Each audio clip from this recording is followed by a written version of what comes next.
We're on. Good. All right. Hi, team. Hi, Ivan. Nice to see you. It's been a little while. Yeah, it's been a while. Where are you? Amsterdam. You're in Amsterdam now. I wasn't sure if you were somewhere else in Holland. I knew you were in Holland, but I wasn't sure Oh, that. yeah. Yeah. I moved to Amsterdam in September, Uh-huh. and since September I'm there. Yeah, was doing good until all this thing happened.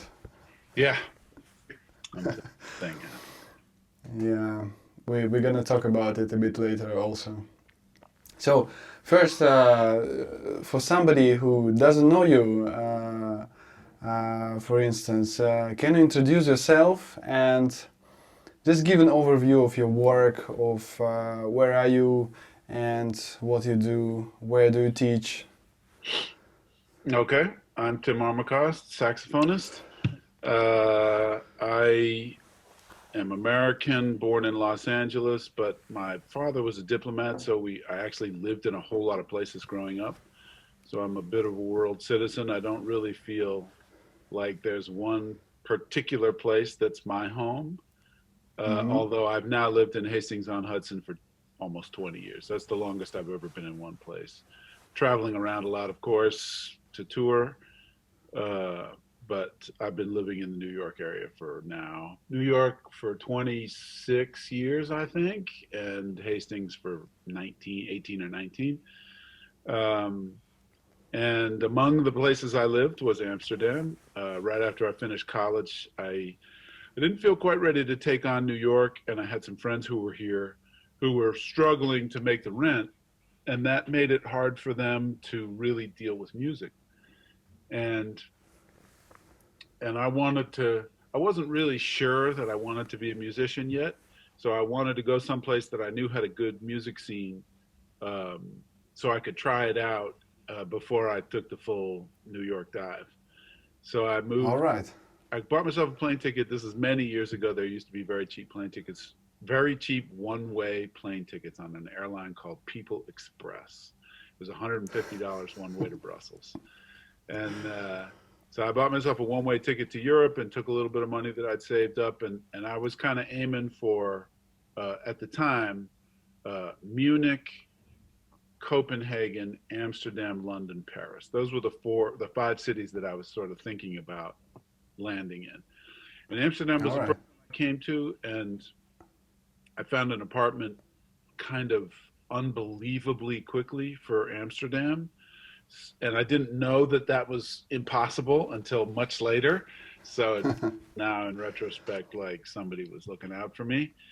And so I found an apartment, and I found some musicians right away in Amsterdam that felt like kin, you know.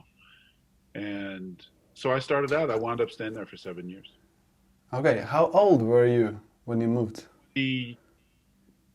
22. I was 22 when I moved to Amsterdam. I All right, turned all right. 23 right after I moved to Amsterdam. So that was fall of 1985.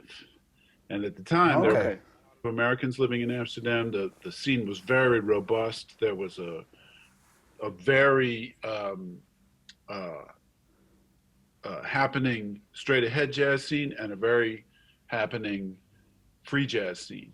And I was lucky enough. I've always been a bit of a chameleon, maybe because I grew up in a bunch of different places and and had to adapt. I found being adaptable to be something that was enjoyable for me. So I made it. I'm drawn more towards the straight ahead, sort of high harmonic sophistication side of the music. That's where my ears are. But I was also very excited to be around people who were just full on for the adventure. You know, nothing, no rules, no nothing in advance. Just let's start playing and see what happens. And I loved that, and that was great for me to be exposed to that in Amsterdam. I at Great. the time, I don't know if it's different because I haven't lived there for a long time, but at the time when I was there, the straight ahead camp and the free jazz camp were pretty opposed, and Mm-hmm. they didn't mix very easily. And being from the outside, I didn't have a sort of agenda to be in one cultural camp or the other in the Dutch scene. So I was able. I was able relatively easily to move between the two, and I found some kindred spirits in both sides of the music. And at the point where I started to want to blend those two worlds a little bit more, that's when Joe Lovano emerged, 88, 9 in my consciousness Mm-hmm. anyway. And he Mm-hmm. became somebody who I was very fascinated by. And that was the beginnings of thinking, okay, maybe it's time to go back to my own country. And I'd been there for 7 years, and I was definitely committed to being a jazz musician by that time.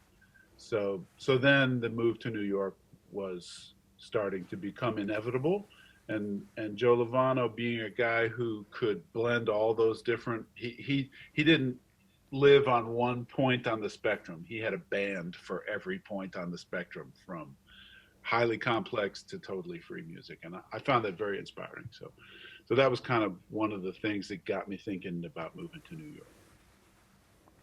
Okay. Can you tell a bit more about other places that influenced your Uh-huh. musical development? Uh-huh. India, for example. India and Japan are the two other really big ones. Um, Japan, I lived there as a kid. I speak the language, and there is a very strong straight ahead tradition in Japan, a real love for the traditional standards, and Mm-hmm. that's a love that I share. So that has been a place where the way I approach music has been embraced, which I'm very Mm-hmm. grateful for. So I've been touring. I've been to Japan at least once every year since 1988, and sometimes twice and three times. And I've made a lot of friends, know a lot of the musicians there, and I studied shakuhachi, which is a bamboo flute for those who don't know. Very beautiful, kind of haunting sound. And Mm-hmm. that sound is something that has definitely influenced my alto flute playing. I'm much more drawn to the alto flute, which has a similar bore to the shakuhachi, a little bit larger bore. So it's a Mm-hmm. huskier, darker sound. That's something that there's definitely a direct line for those two things. And one other thing that I studied that has influenced me even on my most recent recording as a leader uh, was the shakuhachi music is written in a way that the phrases are just written on a piece of paper. You read them down, you read them up to down and right to left, the Okay. same as the written words in Japanese. And what they do is they write down the names of the notes in phrases, but there's no time indicated. And the phrase is played uh, for the duration of your breath. So for everybody, it's Okay. different. And I found that concept fascinating. Ornette Coleman famously has used some of that type of idea in his music. And I used some of that technique in my recent record called Time Being, that includes Lonely Woman from Ornette and some other experiments. So that was a direct influence from Japanese music. And then India, I lived for the year between Amsterdam and New York. I Mm-hmm. lived in Delhi for a year, and I studied tabla with a tabla teacher called Vijay Atit, who's Yeah. still with us. Brilliant, beautiful musician. And that was the point at which I was becoming interested in odd meter. That was 1992, and Mm-hmm. odd meter was not, as it is now, just a part of playing jazz. You know, everybody plays an odd meter now. It's just standard now. Back then, it was unusual. There were a few people uh, who were sort of on the cutting edge. Uh, Joanne Burkeen comes to mind. She was one of the people who was really making records with a lot of odd meter already in the 80s. And a bunch of other people had done a tune here and a tune there. But it was just starting to emerge as a thing. And I heard Trilok Gurtu's band at a festival in Holland before I left. Uh, and actually, it was John McLaughlin's band with Trilok on percussion and drums. And I heard them doing the recitation of the bowls, the Indian musical words. And I found that rhythmic recitation to just be a mind blower. So that was the thing. It's a bit of a roundabout story, but my fiance at the time had a research project she was doing in Delhi. So I went to live with her while she did that project. And my agenda was to study that recitation, that rhythmic recitation of Indian music. And that was my introduction to a highly systematized, a highly evolved system of odd meter. 2,000 years old. You know, they've been working it out for a long time. Oh, okay. All right. Interesting. Music while we were there, and I studied that music, and that was the beginning of getting comfortable with playing an odd meter. Okay. Year, and then moved together to New York and got married. So after that year. Great. I would love to talk about identity of the artist. And since our conversation is very personal and there are many personal things about your life that you're mentioning, and the thing that I'm working on with my students is developing artist identity, and I want to talk more about it and how important it is. But first I wanted to ask you about your first teacher, first person that you can call a real teacher. Music teacher, you mean? Yeah, music teacher, yeah. Well, I had a couple who were important early on. But the first improvisation teacher I had was called Doc Ross, and he was a alto saxophone player who taught at the University of Maryland. And when I was in high school in Maryland, it's funny, I can't remember how I got his name. Maybe my band director referred me to him. I'm not sure how that happened. I forget now how I was introduced to him. But I went out to him for some lessons.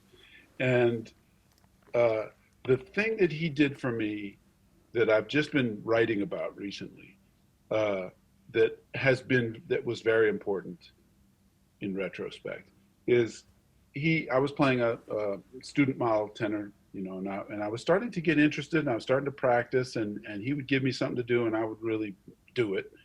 So he recognized that I was potentially going to do this in a more serious way. And he said, okay, when you're ready to get a horn, you know, a professional model horn, let me know, and I'll point you in the right direction.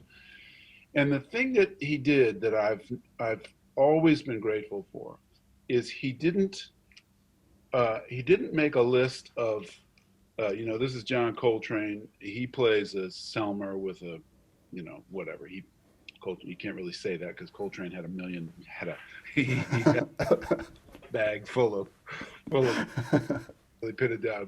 But anyway, he could have said, you know, Bob Berg plays this setup, Joe Farrell plays this setup, Joe Henderson plays this setup. He could have done that and sent me to try to copy somebody else's sound from the beginning. But instead, what he did is he gave me a list of mouthpieces and a list of horns. And he said, go to Chuck Levin's, the store that was the big music store around where we were. He said, go to Chuck Levin's and try everything. He said, take your time and pick the instrument that sings for you. Pick the instrument that, and this is the thing that's, I think, is really critical and why this has a bearing on your becoming an artist and having a voice of your own.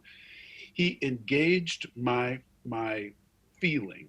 He said, get the horn that makes you feel something. Not get the horn that makes you sound like John Coltrane. You're not going to way, but get the horn that makes you feel something, that makes you feel kinship, that makes you feel inspired. That was such great advice. And I chose a Kuf, which was an early Kyleworth. And I liked it because it sounded good. And also I liked the craftsmanship. It had rolled tone holes. And I thought, oh, they really looked at the detail of a rolled tone hole. I thought it was a beautifully made instrument. So it was talking to me. And the same thing, and the other thing he said was, when you get a mouthpiece, get the one that sounds good, get the one that makes you feel something in the same way. And he also said, get the one that feels physically comfortable in your mouth. I thought that was such interesting advice. And for my entire career, when there have been occasions like this one where I'm not playing as much as I ordinarily do, uh, when I put that mouthpiece back in my mouth, say after a week when I haven't been playing that much saxophone, it feels like home. Every time, without fail, it feels like home because when I picked it, it felt right. And to have somebody at such an early stage before I knew anything about anything say, Mm-hmm. get the horn that makes your spirit sing. Man, was that great advice. And I did that, Yeah. and I've had players come up to me, over these many years now, and say, "Man, I love your setup. What are you using?" And I'll tell them what I'm using, and then if they ask me for some advice, I say, "Don't worry about what I'm playing. Go to the store and play an Autolink and play a Dukoff and play a Berg Larson and play a Meyer, a whole bunch of things, and pick the one that sings to you." So that for me was the beginning of um, of an awareness that what makes my spirit spring into action Yeah. Yeah. my identity lies. And so I've carried that through, what attracts me to harmony, what players who use harmony in a way that's attractive to me, when my spirit is sprung into action by their playing, those are the guys I go and try to learn something from. So sound, harmony, time. Those are the three sort of main core elements of your musical identity. Imagination. Uh, so when I go to work on the music, then I'm starting from that place of being inspired, Mm-hmm. and I'm trying. So then my whole agenda is, this thing made me inspired. What is it? How can I examine this thing and learn how to play it, and make this inspiration manifest from me? Mm-hmm. Uh, which just reminds me of a story when I is the building the Crea still there in Amsterdam? Yeah, it's still there. Yeah. So when I was just when I was just starting out, I hardly had any money, and I could only afford to rent a practice room at the Crea once a week, and and I would go there, and I'd been playing into my closet, all week to try not to disturb the Yeah. neighbors. And once a week, I'd rent a room at the Crea, and I'd get one of the big rooms so I could just fill it with sound. And and a friend of mine, an American friend who lived in Amsterdam, he came and knocked on the door one time, and he said, "Man, when I listen to you practice, it sounds like you're inspired the whole time." And I was like, why else? What else would I want to do? I'm not in that practice room to work, you know. I'm in that practice room to feel inspired and to explore the things that make me feel inspired, and to try to get into that zone and just live there. That's the big picture agenda for me of practicing. Such a great mindset of of doing music, of practicing. Yeah, I think one of the things that we need to remember is that we're practicing to be something. And if you spend all your time in the practice room trying to play fast and technical, that's great. You'll get that skill, but you're practicing to become a very technical improviser, and that's good, but that's not the whole story. That's only one aspect of being an improviser. So I try to keep that in mind, that I'm practice. I try to keep my eye on what am I practicing to become. If I'm practicing in a very mechanical way, I'm practicing to be a mechanical improviser. See what I mean? So I try to spend Yeah. time in my practice day always pursuing things that I've never played before. Of course, I practice, I have to learn stuff. I have to be able to Yeah. deliver information on a gig, all of that is important. But I try to not end a practice session without taking it to the next level of really improvising with the material I've been working on. All right. We can also talk about your practicing. Yeah, you wanted to add something? I, on my Zoom here, and I see that I'm doing all this with my hands. Yeah. With my hands, so sorry about that. I'll try to. That's good. That's good.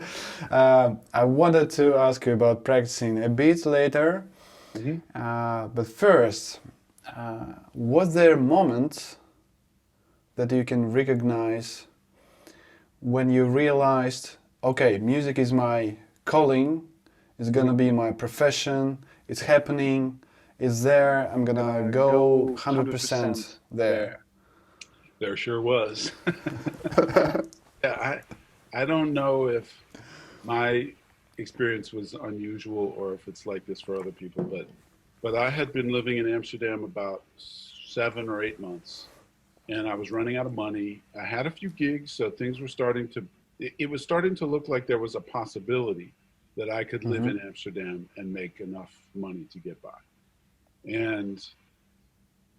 But I didn't have enough money to stay in that first apartment. I wasn't making enough to make that rent, which when I was paying for it with the dollars that I'd saved in the States before I moved there, seemed pretty inexpensive. But when I was paying for it with the guilders I earned, this is before the euro, guilders I earned on gigs, then it was quite expensive, and I needed to have more gigs than I had. So I wasn't quite making it, but the decision point was coming. And what happened was my parents came for a vacation in Europe, and they took me down to France, and we were having just a nice stay in, I think it was a friend of theirs had a place down in Megève. It's a beautiful place in the mountains. We were hiking in the mountains. It was very far, from very high in the mountains, far away from civilization. And I went to bed one night, and I woke up in the middle of the night, and it was literally pitch black. I tested it by putting my hand in front of my face to see if I could see it, and I couldn't. Literally pitch black, and it kind of startled me awake, and I lay back and I was thinking, and I realized this vacation is coming to an end. I have a choice.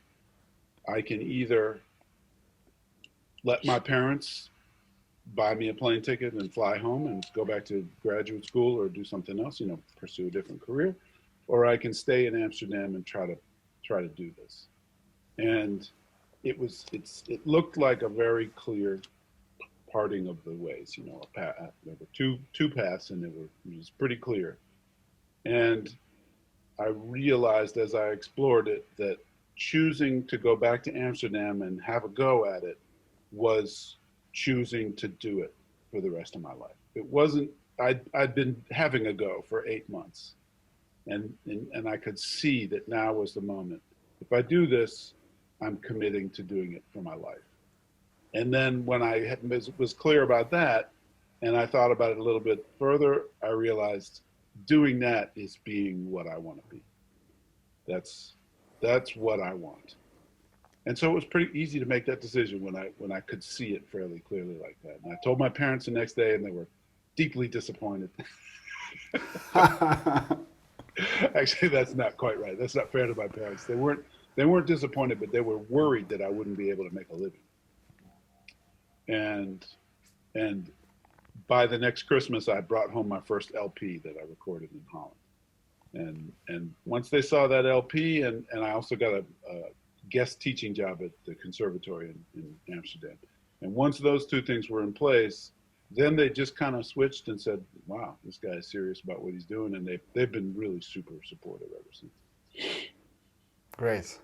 So yeah, that moment was a real clear decision. I didn't fall into a gig and it was a real decision to commit. All right. Yeah. Great. Okay, we are recording this in April 2020 with all this thing with virus going on, and maybe you have some tips for people how to benefit from the current situation, Uh-huh. how to prepare yourself for times when everything will be settled down. Yeah. Yeah, we're all stuck in our houses, and I can certainly tell you that the thing that's most painful for me is not being able to play music with other musicians right now. We have a Hmm. storm brewing in the background. If you hear some noise, that's what's happening. Okay. Um, so yeah, for me, the miracle of swing is really what I get up in the morning for, playing in sympathy with other musicians and having it get into that zone where everything's happening. And I don't know what I'm going to play next, but I know I'm going to be able to do it. uh, that thing, the excitement of that thing with other musicians, that is that is what makes this current lockdown painful for me. I'm quite in touch with a lot of musicians. I'm spending, I talk to everybody, so I don't feel disconnected. But the actual playing together, I miss something awful. It's really hard for me not to have. And with that in mind, I think in order to learn how to swing, uh, there are a lot of skills that have to be in place. So this is not a bad time to just work on your individual skills. So, you know, learning to memorize tunes, working on memorizing tunes is a good time to do that. Transcribing uh, vocabulary from other improvisers, and then not stopping there, but putting that to work.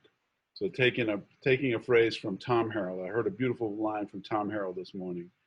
Uh, One of the greatest living trumpet players, for those who don't know him. I heard a beautiful line from him. So learn that line and then improvise with that line. Always be taking the vocabulary and then putting it to work. This, this is a good time to be building your vocabulary. It's kind of like if when you're at school, you have to study for a test. You have to build that vocabulary. And then the thing is, to take that analogy a little further, when you're studying for a test, you're not studying just to learn it for the test and then you forget it all. It's the putting it to work that makes it become a part of your artistry, a part of your vocabulary, a part of your artistry. So it's a good time to spend time with the tradition and deepen your connection to the tradition. It's a great time for that actually, because we can't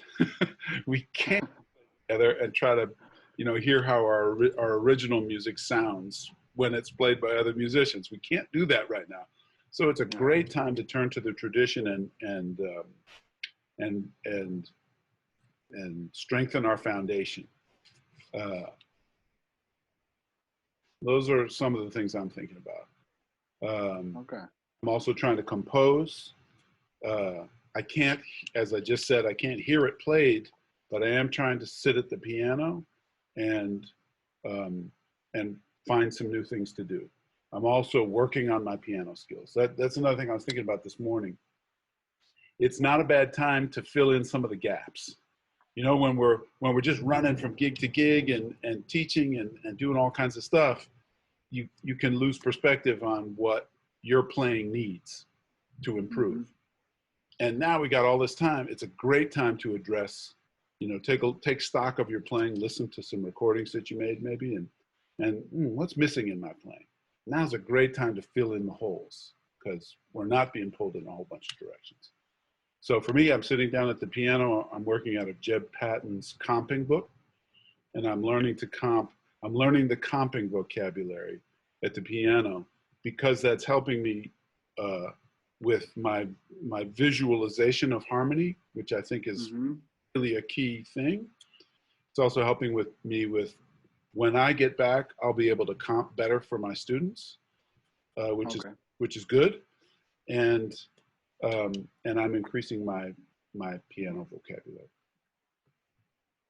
So that for me is a kind of a essential skill that even though my mother was a piano teacher, I'd never really I never really worked on, and I've got some time, so I'm trying to make some time to to close that gap and become a more complete musician. All right. And do you have something like let's imagine a perfect day, perfect practicing routine day, let's say. If you have it, sometimes if you have it, what do you do first? How do you start your morning, or do you practice in the afternoon or evening? Yeah. Do you have some kind of agenda that you're developing first and then doing it, or do you changing it? Are you changing it from time to time? You know, this kind of Yeah. stuff. So the the guiding principle of my practice routine comes from Jackie McLean. He was asked a question, how much do you practice? And his answer was 365 hours per year. The point being, he hits it every day. He touches it every day.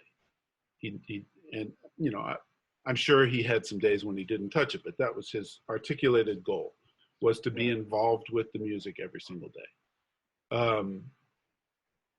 So for me, I took that and ran with it a little bit, and I have a thing that I do at the beginning of my practice day. I have a 1 hour kind of essential core skills 1 hour that I do. And I feel like if I do that 1 hour, everything else that happens in the day is going to be gravy. I'm going to be happy that day. I'm going to feel like I found something. I'm going to feel like I've engaged my whole all my humannesses, everything it is to be a human being. I try to engage all of that in my one hour routine. So I'm actually writing a book. That's another one of the things that I'm doing during this time when we don't have a lot of gigs pulling us in a lot of directions. Mm-hmm. I finally write down all of my teaching stuff that I've been doing for almost 40 years now. And so I'll get into detail in this in my book, which will come out later this year. Nice.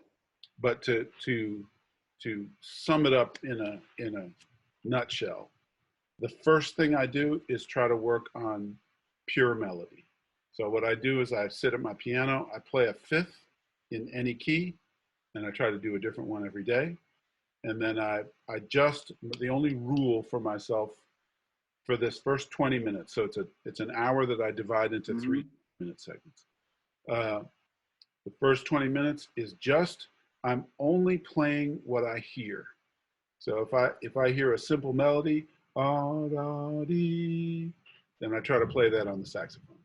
And the only rule is that I listen in my inner ear for a melody and then try to play that on the saxophone. And I connect that so the reason I play a fifth is because it's not defined as major or minor or dominant. I can have it be whatever I want. So I just explore, and I'll play da dee da dee da dee da. I'm trying to tell a little story. Da ho da da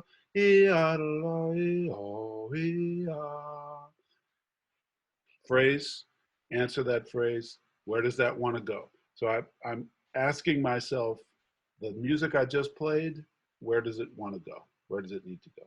That's the way I guide myself through that thing. And I try not to noodle. I'm not just playing around. I'm actually listening in my inner ear for melodies and playing them on the saxophone. And what does that music that I just played want to do next? And then try to play that. And I go slow, and I've actually come up with some ideas for songs. This is one of the things I'd like to change is I want to start recording myself doing that more.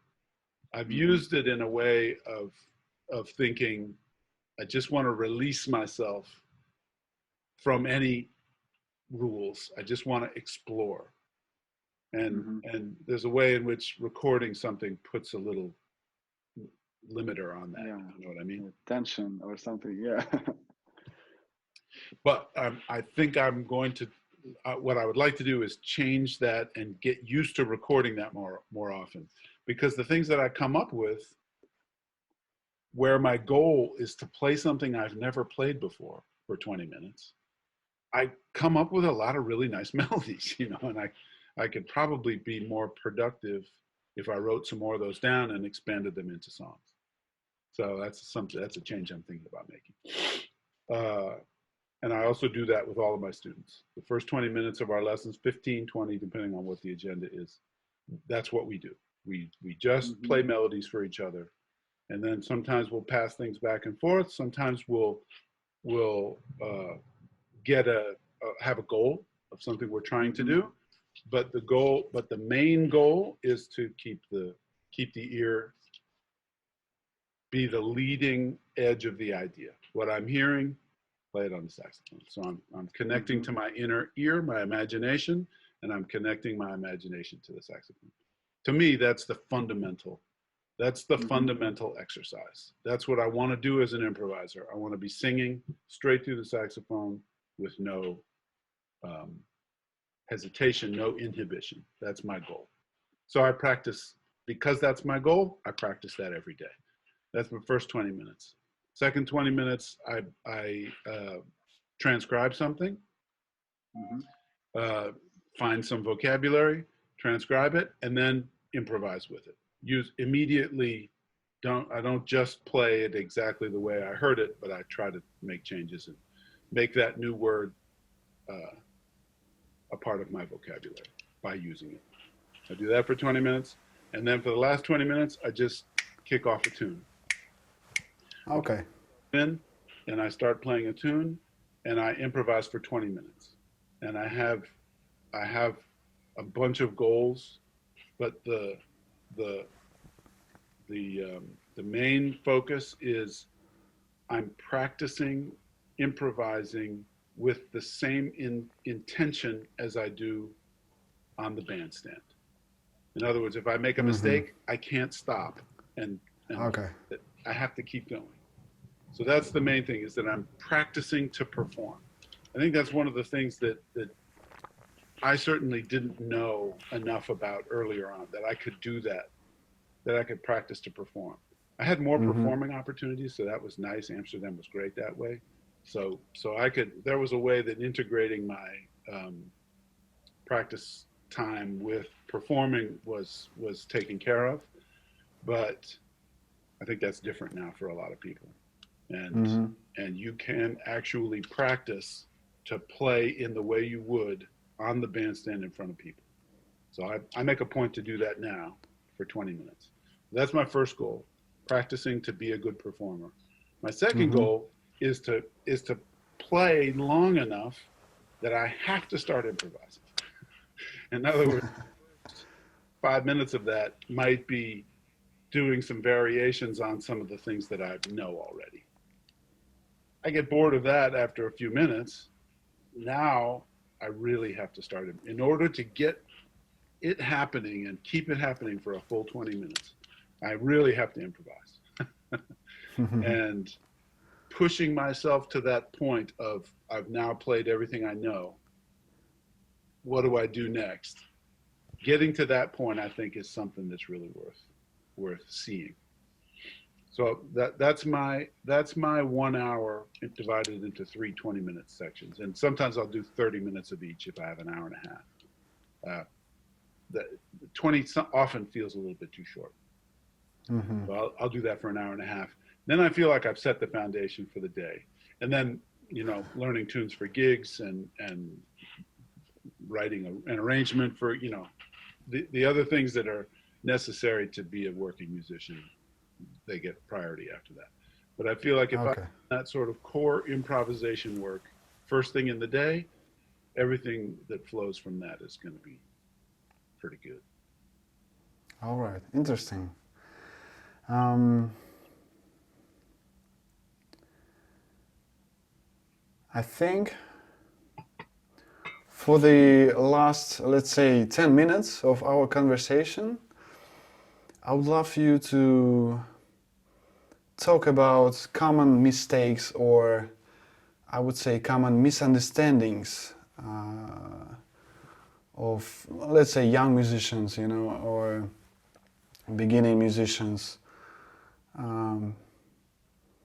Maybe you can give some kind of advice and give some kind of examples of, you know, what people could avoid, you know, something, share some wisdom, maybe. Well, I would say the first thing that comes to my mind is that the real beauty of playing jazz music with other humans is learning how to swing, learning how to come into sympathy, learning how to feel the music together, learning the skills that it takes to be able to improvise in a way that's intelligent in time.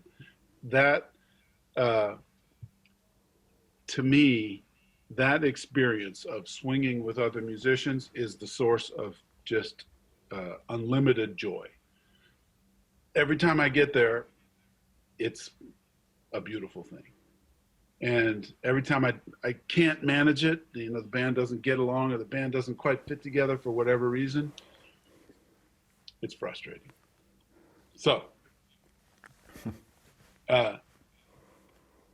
we need to work on our skills in the practice room, but there is no substitute for approaching musicians who are more experienced than you and asking them if you can play with them. That's All right. We have a lot of jazz education now, which is mostly a positive, but the people who invented this music didn't invent it in schools. They invented it with each other on the bandstand.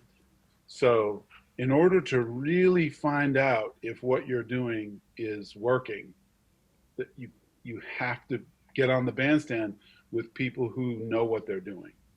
So you can feel how it's supposed to feel and see if you can manage it. You know, I think of it as kind of like learning how to swim. Learning how to swim in a river that's flowing pretty fast. You know, you get up on the bandstand with some guys who can really swing. You have to already know some things about swimming, but you're not going to really know until you start swimming. All right. So there really isn't a substitute for putting yourself in the position of feeling how the music is supposed to feel as played by experienced musicians. What I see a lot in the way the culture has changed is young musicians tend to play with each other, and there's nothing wrong with that at all. But there, in the sense of learning how to swing, it can be the blind leading the blind. If none of them have had the experience of deep swing yet, then they can't show it to each other. Okay, yeah. It's kind of similar to love. You don't know what love is until you fall in love with another person. You know, All right. what falling in love is until it happens to you. Swing is a similar kind of thing. You have to be in a position of playing with some people who know how to do it. Now, I'm a more tradition-oriented jazz musician, so for me, that's still the source of the most joy. It's also true that the culture is changing, and young musicians are not as motivated to learn how to swing as guys my age were when we were in our 20s. So the culture is changing, and people are engaging in different activities. So regardless, I would say, in other words, I'm trying to make space for the fact of kids coming together and forming groups and trying to do something together. That's a great thing. There's nothing problematic about that. But I'm just trying to sort of put a reminder out there that there are still people alive who really know how to swing deeply. And they're alive all over the world. There's Dutch musicians and Italian musicians and Spanish musicians and Japanese musicians who are deep swingers. And if you want to have a skill that you can use no matter what type of music you end up playing. That skill of learning how to play with people who really know how to make the music feel good is something that's just an incredibly valuable foundational tool. So I guess it's not to try to sort of bring it home and answer your question in the way that you asked it. It's not a mistake to play with your peers and explore music together. That's not a mistake. But it would be a shame if you did that without also having the experience of putting yourself in the position to try to deal with musicians who'd been doing it for 20 years already. That for me, when I got to New York, that was everything. I just wanted to be on the bandstand with Kenny Barron and Tom Harrell and Billy Hart and Ray Drummond and people like that, who I knew were really deep into what they were doing. So I just did whatever I could to try to get myself in the position of learning from those guys. And that's just something, that experience on the bandstand is something you can't get in school. You can get the preparation for it in school, but taking it to the next step and actually putting yourself in that scary position of trying to deal when the guys are playing incredible around you, that's just a great way to go. Another of my pet peeves is the avoid note. What's that? Some jazz educators will say that the fourth is an avoid note, a note that you should avoid playing. So that on a C major 7, the note F, for example. Yeah, minor ninth. Yeah. I think, if you actually thought you shouldn't play the note F, then there's a hole in the scale for one thing. You can't play a smooth line past that note. It's a very bluesy sound.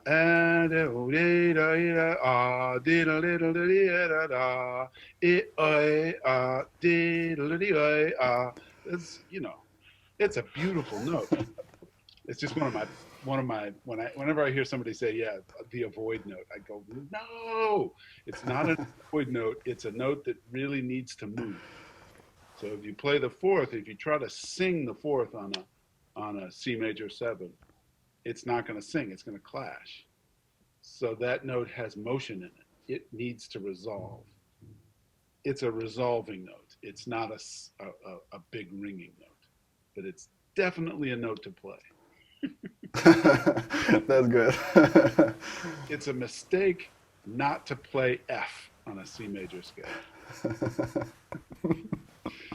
Those are the two things. One sort of broad and philosophical, and one very specific things that come to my mind. That was really great. Yeah, the whole conversation, I think, was really inspiring and really, really great to a lot of people. And I would say, let's end on this note, on this F note. Yeah, let's end on the avoid note. Great idea. Yeah. And I'm gonna make sure to put all the links to your website. Thank you. And I'll make sure that people go and subscribe to your email list to get notified when you have this book out later this year. Great. And to get a lesson with you. I think now it's a great opportunity also to take some private lessons with some interesting musicians and teachers like you. For sure. Let's say goodbye to our viewers and listeners, okay? Yeah, that was Tim Armacost. I was Ivan Baryshnikov, and that was our first video conversation. Lovely. Thanks for tuning in, everybody.